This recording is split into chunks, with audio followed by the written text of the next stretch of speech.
Hi, in this video I will show you how to change wallpaper on your Karoo Hammerhead scenic computer.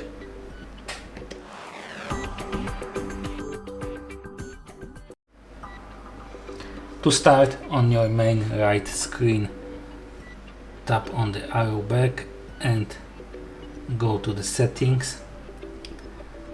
Scroll a little bit down and